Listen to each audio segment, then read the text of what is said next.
Nintendo recently had their financial shareholder meeting, and as always, we saw a number of really big copes from the community. This time, and I think this has been like a reoccurring trend for the past couple of years, there has been this really aggressive push to try and gaslight you into thinking Nintendo hardware sales are going down and that software sales are going down. So, with this particular financial report, the two big copes I have been seeing is that Nintendo Switch will not outsell the PS2, and Tears of the Kingdom bombed. Both of which are like completely laughable if you know anything about the current trajectory of things. I've talked at length about how the Switch, even before it came out, I was predicting it would outsell the PS2, and it's essentially already done that.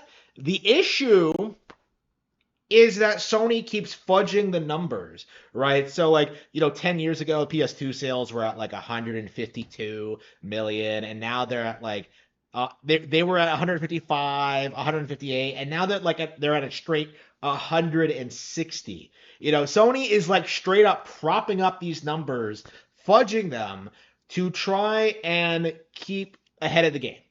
Essentially because, as we all know, once the illusion that PlayStation is the popular normie console falls apart, the company really won't have anything going for them because this is all they've been doing in their entire history is just gaslighting people into thinking Nintendo is outdated or has fallen off or only makes games for kids, right? The real games are on PlayStation. People who don't know any better buy it hook, line, and sinker, but, Nintendo fans do not. And we're at the point now where people are beginning to notice these trends. People are beginning to notice situations like Horizon Zero Dawn allegedly selling 20 million units only to bomb with the sequel, and then it came out that Horizon Zero Dawn sold as many units as it did by being packaged in with every PS4 release, right? Like PS4 console, right? Which propped up the numbers, right? When Horizon Zero Dawn came out, there was a big narrative that this was a competitive title with Breath of the Wild. And with the power of hindsight, we now know that is a complete and utter lie. Tears of the Kingdom stopped the competition. And I do think this is the big secondary point that we need to address is the narrative that people have right now. This idea that Tears of the Kingdom bombed. It has no legs. It only sold 20 million units. Like, yeah, Breath of the Wild sold 30 million, right? If anybody is interested in checking out these games on Nintendo Switch, all of them are going to go for Breath of the Wild because it came first and Tears of the Kingdom is a sequel to it. I know a lot of people like to say that Tears of the Kingdom story doesn't matter and that you can play it out of sequence.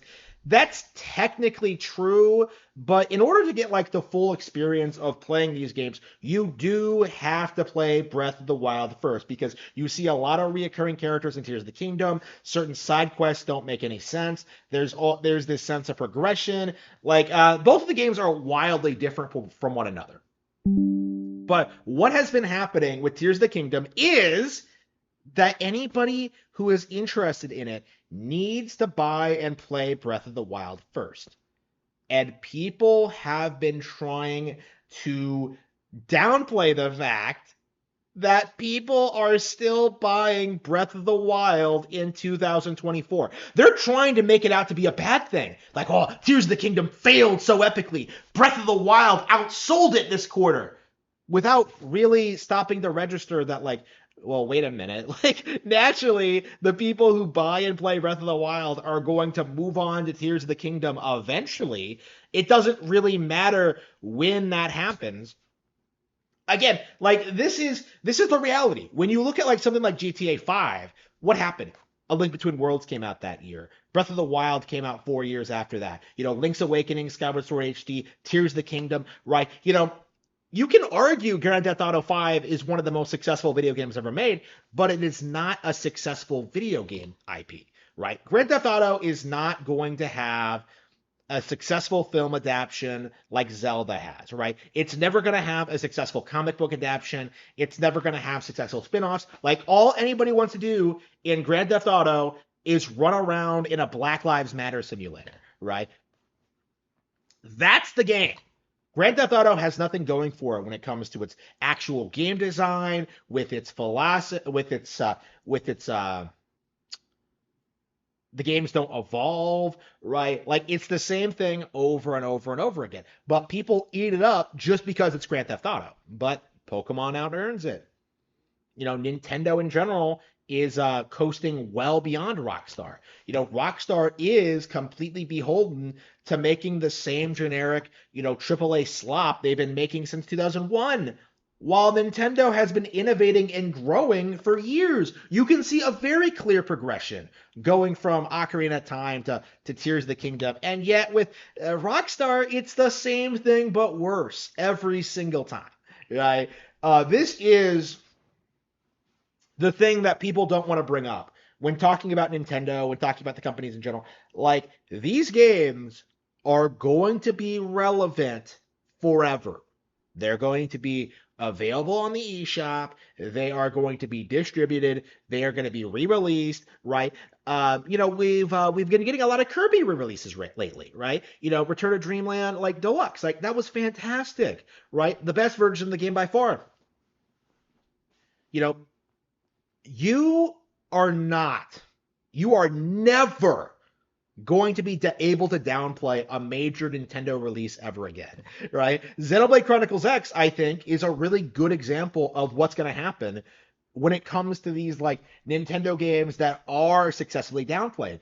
Stuff like Tears of the Kingdom and Super Mario Bros. Wonder and Fire Emblem Engage. What's going to happen is that these games are going to be enjoyed by a lot of people for years until they get re-released. And suddenly all the naysayers who were downplaying these games like obsessively aren't present, like the actual genuine fans are.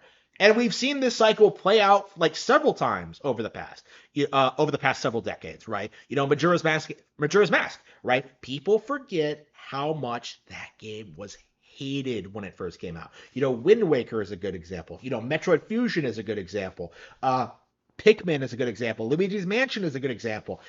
You just have Kid Icarus Uprising, Xenoblade Chronicles X, as I mentioned. Fire Emblem, right? The poster child of like IPs that went from relative obscurity to being an extremely mainstream successful IP.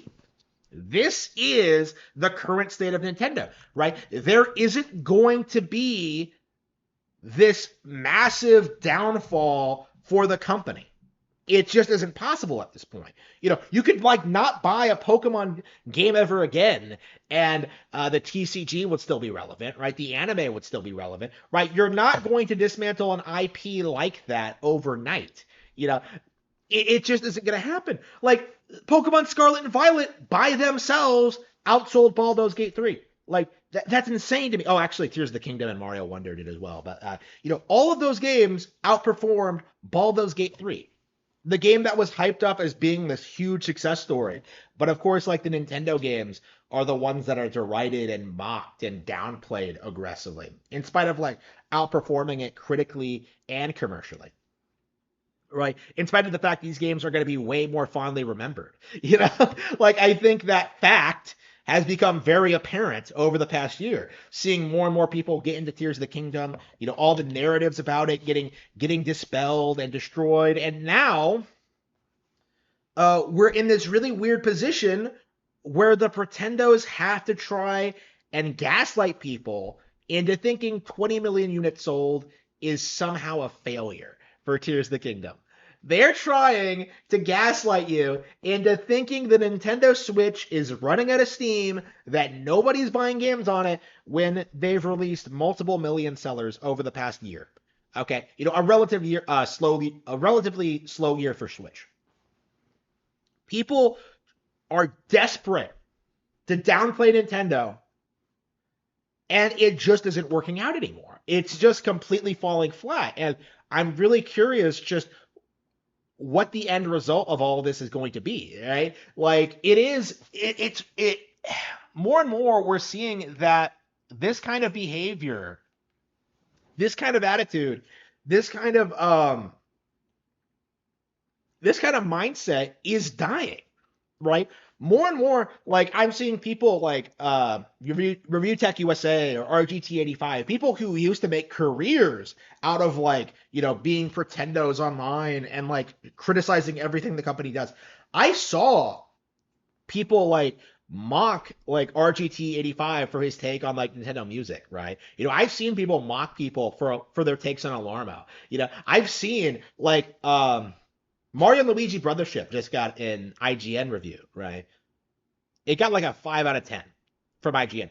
Now, if IGN was an actual reputable outlet, people would be thinking that like, oh no, is this revival of an IP a disappointment? But no. Instead, what people are doing are just calling the reviewer into question and know what's up. Like they know what happened. They know that this person doesn't know anything about Mario and Luigi, doesn't play RPGs, probably doesn't even enjoy video games. He probably watched like a Let's Play or something, right? He probably watched his wife's boyfriend play through the entire thing. Okay, that is the IGN way to be a complete and total cuckold, right?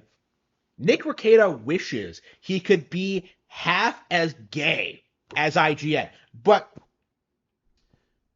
when you look at situations like that, when you see how many people are just so thoroughly rejecting those kind of narratives, it really paints a picture as to what the future of video games are going to be. Where this kind of like rampant criticism of Nintendo is not going to hold water. It doesn't matter how low the review scores are or like how badly the game reviews. If people come out and play and enjoy it, I think Mario Party is probably the textbook example of this because I grew up during that period where everybody was screaming at me about like Mario Party fell off, it's not good anymore, they'll never make good games again, and I never bought a game after 3 because of that, because I genuinely thought that I wouldn't get to enjoy any of them. And of course, like I eventually realized what was up, and I wanted to get Mario Party 8 and 9, and didn't get around to it until 10. But like I missed out on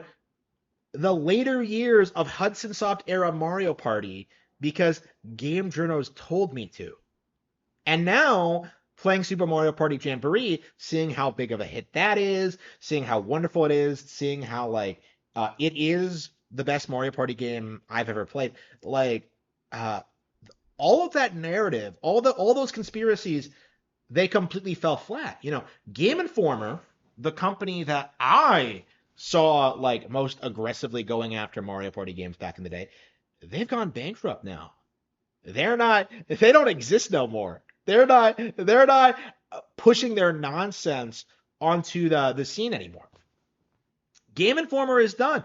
And I think that is a really good indication of where the wind is blowing when it comes to this kind of game coverage, right? We are going to see more and more people reject the financial analysts, people like Michael Pachter, who constantly say Nintendo is doomed. People are going to reject Jeff Keighley's shill show, the Game Awards. Like this year, we're going to Game Award season. Nobody knows what's going to be nominated because nothing that's come out has been any good. Like really calling into question the credibility of the outlet, right? Like it's going to be really interesting seeing like them try to seriously damage control Dragon Age Veilguard, which I think they are going to try to do, which will of course discredit what they did last year with promoting Baldur's Gate 3 and Alan Wake 2 and the Last of Us TV show, crap like that, instead of like all the Nintendo keynote we got that year. Like we're gonna see like more and more people start to reject the third parties. We're gonna see more and more people realize that all of these games can run on Nintendo hardware with no issues, right? Like we're gonna see like more and more of these like tentpole narratives that exist to prop up certain people in the industry just completely collapse, right? They're done. And it all begins here with noticing just how successful the Nintendo Switch and The Legend of Zelda Tears of the Kingdom actually are.